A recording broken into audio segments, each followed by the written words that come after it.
What do you say to like employees who want to talk to their employer about getting a raise or getting like what is a good way to approach an employer about that kind of stuff? Like, a lot of stuff in business like that are relationship things. If you'll just switch the moccasins a minute, wear their moccasins. So if you were the supervisor or you're the owner of the business, how would you want someone to talk to you about it? And so, I mean, I really appreciate when our folks come in and go, hey, I'm making this, and, here's 2 or 3 positions in the marketplace that are more for the same position.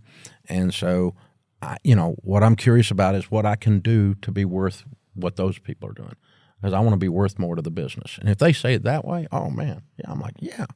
Okay, here, yeah. Well, matter of fact, we probably have overlooked that. We probably just need to give you a raise. But maybe there's 3 things you need to do to level up to be ready to do that. And so it's an opportunity for growth and those kinds of things. Because really, if you're an employer, your team has to make you more or save you more than they cost.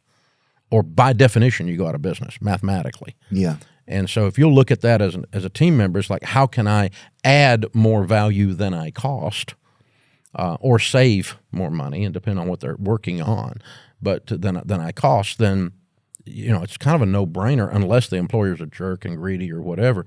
But most employers are just trying to figure it out too. We're just trying to go, especially small business people. I mean, we love our people; they're family to us, and we want to help them win. We want their kids to go to college. We want to be with them 20 years and watch them grow up. We want all that. We want good stuff for you. But we also don't want to close because we overpaid everybody and didn't make any stinking money. Yeah. So then everybody loses. So you've got this balance. The employer's got that stress they're carrying. So if you'll keep that in mind when you're asking, how can I add value that's more than I cost or save you more than I cost, then like I've got a lady in logistics. I mean, she saved us several $100,000 with contract negotiations with our logistics people on the shipping, more than she cost. Wow. Well, it's easy to say, yeah, you're worth that. That's a no-brainer.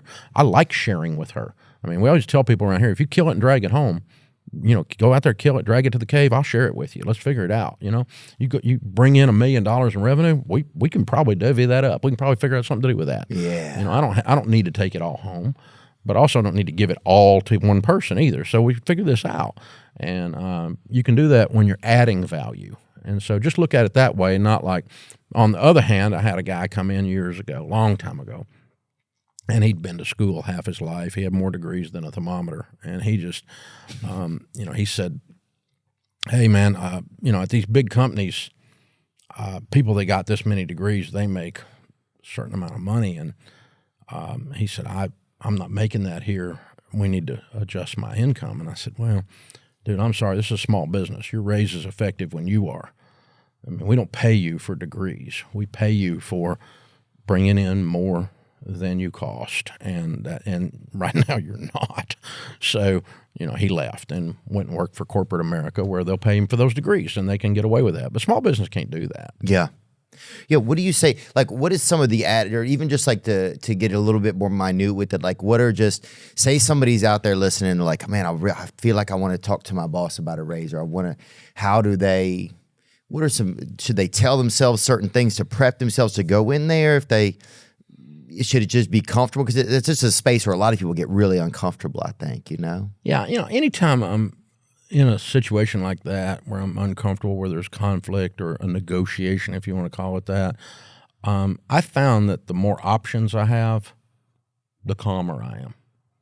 And so if there's only one thing, I mean, if I don't get this, I'm dead. Mm-hmm. But if you got like 6 people wanting to hire you, and you want to go in and go, hey, I'd like to stay, and I like it here, and I like you, and want to work, but I got all this other stuff. Your body language changes. You don't have to be cocky about it. You don't have swagger in or something, but you can come in with a lot of confidence if you've got options. But if you've got it all dialed in, it's just one thing, and if I don't get this one thing, the whole thing's over, and you add this drama, then you tighten up. Yeah, you can feel that energy in there and too. It changes the conversation. Your vocal cords change even. Yeah. Yeah, and there can be things, even if it's not financial, you could get, well, can you, is there a possibility that my car could be paid or insurance? I think there's always different possibilities of things you can ask for, even that, Yeah. you know. Yeah, I mean, depending on how the business is structured and what's going on, there's a lot of different things you can do and to help people and do different things. And sometimes we've had situations where someone was just in a financial situation, you know, they got in trouble. And they come in, we sit down, we go over their budget, and we go, okay, number one, we're going to get you in a situation so you're never here again with your budget, how you're handling your money. But then number two, you know, your house is 4 payments behind, so we're going to catch the house up.